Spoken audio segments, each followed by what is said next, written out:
Hello, ladies and gentlemen. My name is Cadet Foster, I'm Cadet Bridges. and today we're going to be going over the invasion of Normandy, specifically from the German perspective. So the agenda for today, or for this presentation rather, is we're going to be defining the battle. We're going to cover some of the objectives that both the Axis and the Allies had in the battle. We're going to be going over the area of operations. We're going to be comparing the Allies and the Axis forces. We're going to be going over some major phases and key events. Going to be going over the outcome of the battle and going to be over some of the lessons that we learned. So, starting off, we're going to define the battle. Basically, the battle took place from the night of June 5th, 1944, all the way through the entire day of June 6th. Now, it's important to note, of course, that the belligerents fighting were the Western Allies versus the Axis powers, and the main part of this battle was fought in the northeastern reaches of France and the coastal regions. Continuing on, the lead-up consists of two major events preceding it. So it's basically Operation Husky, which is the invasion of Sicily, an island off the coast of Italy, and then the invasion of mainland Italy itself. So currently at this time, in the spring and fall, or the spring and summer of 1944, the Allies are in the middle of attempting to assault the Gustav Line, which is in northern Italy, and basically trying to push through it and push up the boot and into the rest of Western Europe. Now, because the Gustav Line was so heavily defended, the Allies were throwing troops and materials at it and basically were not getting anywhere. So Winston Churchill had the idea of opening up an additional front to the war, basically turning it into a three-front war for the Germans to fight between the invasion of Italy, the invasion of France, and the Eastern Front fighting the Russians. So the idea was to further divert and weaken German resources and forces in the area. Next, we're going to be going over the objectives for the battle. So the Germans' main objectives for the battle were to obviously push the Allies back and not allow them to take ground. Their strategy really consisted around absorbing the first waves of Allied attackers and slowly giving ground before German mobile armored units would be able to pinpoint the exact location of the Allies' main effort and then break it with just an incredibly large number of armored vehicles, consisting of several key units held in reserve that were the elite of the German armored forces and basically had been kept in the rear and well supplied and rested in the event of this attack.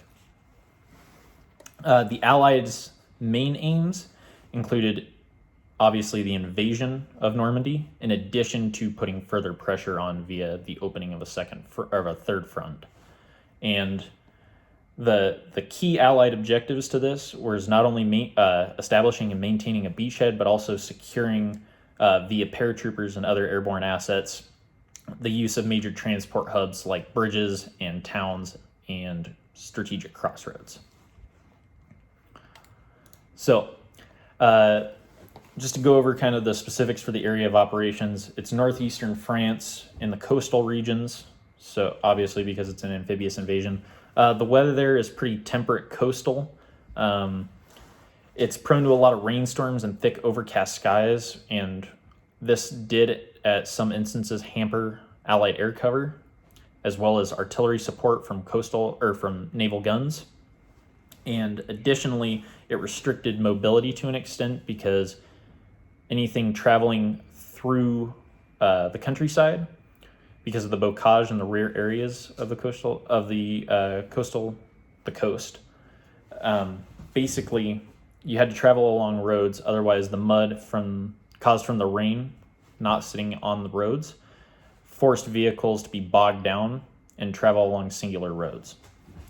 The terrain within the area of operations got a lot of heavily populated townships, and it's got a lot of rolling hills and what they call the bocage, which are thick hedgerows.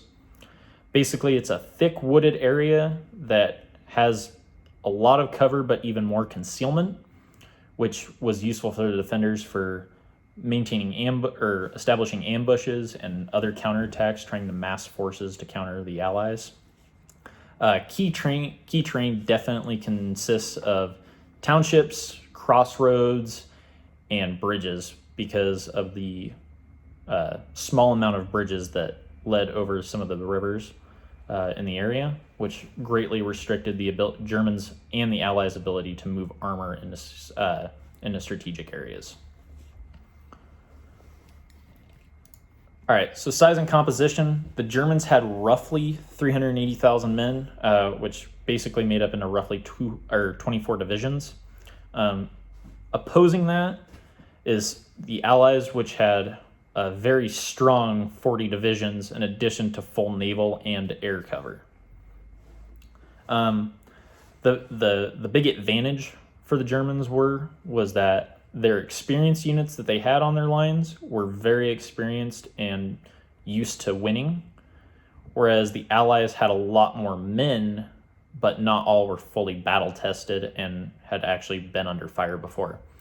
An additional counterpoint to the Germans' size and ability is that many of the men that they had deployed, especially along the coastal lines, were very inexperienced or conscripted troops that were simply there to cause as much casualties as possible before they were finally overwhelmed by the Allies, which would then allow the Germans to counterattack with their exceptionally well-trained troops.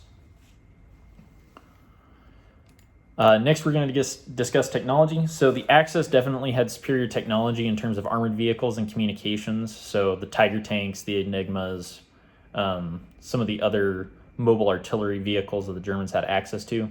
However, some of their intelligence assets and their anti-air assets, which were definitely important considering the Allies' advantage, were not nearly up to the task to basically compensate for their lack of air power. The Allies, basically their technology ran specifically in being able to mass produce vehicles so that they outnumbered the Germans, especially in terms of like tanks and half-tracks, and most definitely in terms of naval superiority, because the Germans had pretty much none besides U-boats, and air superiority because the Allies had preceded the invasion by destroying as many German airplanes as they could. Basically, the Allies, due to their technological prowess, were able to dictate a lot of the terms for any combat that occurred, and it was not very often that Allied forces found themselves outnumbered by any German force. Logistical systems. Initially, one would think that the Axis were incredibly well equipped across the main part of their line because they had occupied the area for around 3 years by now. And one would think that because of their ability to occupy and how long they had been there, that they would definitely have some resources built up. However, this wasn't the case.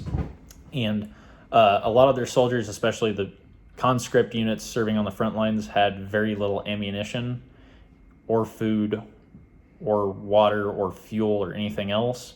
And most of that was being saved up for the experienced troops at the rear. The Allies, on the other hand, had incredibly large amounts of logistical support. The Allies managed to transport via ship across the English Channel whole pontoons that they turned into mobile docks and harbors, which they used to come in and used to bring in resupply ships to aid in dropping off tanks or vehicles or supplies or anything else they might need. Command, control, and signal. So the Axis, the main part of their command network centered around Erwin Rommel, the Desert Fox, who was the overall commanding general for German coastal defenses. They had pretty good signal capabilities in the form of the Enigma machine. However, at this point in the war, it was being hampered slightly by Allied capture of several Enigma machines, which enabled them to, at this point, be very competent on what the Germans were sending. The Germans had multiple commanders, or not the Germans, the Allies had multiple commanders. Most of it was commanded by English Field Marshal Bernard Montgomery. He was the overall general, in addition to General Omar Bradley and all of the other Allied commanders, however, fell under the strategic command of General Dwight D. Eisenhower. Good signal capabilities on the Allied side. However, when the bullets did finally start to fly, a lot of the amphibious forces, and most especially the airborne forces, had a lot of issues with communication. However, this was made up for in other areas, which we'll get to later. Next, we have intelligence. So, Axis intelligence, which Mr. Bridges will cover a little later, they had a complete failure by German intelligence, not to predict that the invasion was coming, but instead to predict where it was coming from and in what strength. Basically, not to steal Mr. Bridges' thunder, but basically due to Operation Bodyguard, they managed to trick the Germans and force them to hold their units in reserve while the Allies were able to push their main effort onto the beach. The Allies' intelligence, the Allies pretty much had total information dominance and were able to continually mislead and redirect German efforts, in addition to keeping units that had been previously positioned out of position of striking the Allied main effort. Doctrine and training. So like I covered earlier, Axis soldiers, they were a mixed bag of training and ability, and basically roughly 3/4 of the Axis force was mainly made up of conscripts or new soldiers, with the other fourth consisting of, battle-hardened armored vehicle troops who had fought in multiple theaters against the Allies. The Allies had a lot of well-trained troops, but a lot of units, like from the 29th Infantry Division, hadn't had a lot of combat at the moment. In the real heavy hitters were the Ranger units and the 1st Infantry Division, in addition to the airborne units. However, the 101st, this was their real first combat intro. Condition and morale. The Allies had incredibly high morale coming into this. As we later go on to see after this event, Operation Market Garden, this event kind of set the tone for follow-on operations, just because of how much material and manpower was being gathered for it. The Allies were incredibly confident in their abilities and just their overall plan to destroy Axis forces and achieve their objectives. The Axis, on the other hand, had very poor morale across the majority of their forces, mainly due to lack of logistical support, and having starving troops usually isn't good for morale or conditions. Moving on, Mr. Bridges. So the Axis and the Allies had many leaders throughout this, throughout World War II. But the two main leaders for the Axis side that I felt we needed to cover was obviously Adolf Hitler. Everybody, well, at least everybody should know that Adolf Hitler was the leader of the Third Reich. He was equivalent to the President of the United States for Germany. He was the top of the food chain when it came to the German military. And when it boiled down to it, he made all the major decisions during World War II. But during D-Day specifically, he made two, and the preparations leading up to D-Day, he made two major miscalculations, and that's essentially what killed the Germans. So the first miscalculation he made, Hitler didn't believe that the Allies could get the large amount of troops that they sent without a port. So he focused more of his assets on the ports of France rather than the beaches. And the second one that he miscalculated was that he waited too long to send reinforcements to the beaches. He believed that the storming of the beaches was an attempt at a diversionary tactic, which Operation Bodyguard made them believe. because he chose to delay his reinforcements, Erwin Rommel, who was the marshal in charge of the German defenses during D-Day, and he was handpicked by Hitler, was left defenseless in the beaches. Essentially, he wasn't sure if he was going to have a QRF, quick reaction force, to come back him up. He was expecting one, obviously, as all leaders should, but because of the deception tactics that the Allies played, he was left clueless during this battle, and he had to work with what he had on the beaches at that moment. So mission and initial disposition of America. So from the German perspective, so the Allies' main mission, Operation Overlord, was to drive the German military back deep into France. They wanted them off the beaches. They wanted to use the beaches as ports and resupply points, as we'll talk about later. Operation Neptune started this process by landing 2 American airborne divisions inland off of Omaha Beach, while also landing 1 British airborne division inland off of Sword Beach. Following the American airborne drops and the British airborne drops, Allied forces stormed the beaches using Higgins boats and essentially facing the heaviest casualties that the Allies had during World War II. It was, if I had to be there, I would be terrified, as I'm sure many of them were. It would have been a slaughter. In preparation, the Allies did all they thought was possible by bombing supply railroads and other supply routes for months leading to D-Day. They used almost all of their fire assets, their paratrooper aircraft, and water landing craft to try to gain a strategic advantage. They even used naval boats to soften the beach's defenses. The Allied attack on Normandy wasn't as fierce as it could have been, but they accomplished their mission. They had planned to keep it down to a day, but it ended up going past D-Day, which, I mean, it could have gone better, but it went pretty well for us, I would say. We accomplished the mission. That was the goal. So major phases and key events. So as we talked about earlier, the whole deception operations. So Operation Bodyguard. Operation Bodyguard was a deception tactic that the Allies used in hopes of throwing off the Germans' sense of when and where the invasion would take place.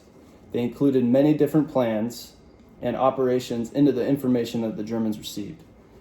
But Bodyguard's main goal was to make the Germans believe that the invasion of Normandy, so D-Day, storming the beaches, was just a deception and wasn't the main effort. The plan worked for the Allies, obviously, because it forced Hitler to delay sending reinforcements to back the Germans that were already on the beaches. Deception operations are a key part of any mission nowadays. It's super important to keep that in planning, as we'll talk about later. Operation Point Blank was another operation that led up to D-Day. It was basically where the Allies gathered all their air assets and conducted bombing runs through France to pretty much eliminate as many German aircraft as they could. They wanted to cut the German aircraft fighter's strength, because back then the Germans had a really, really fearsome air force.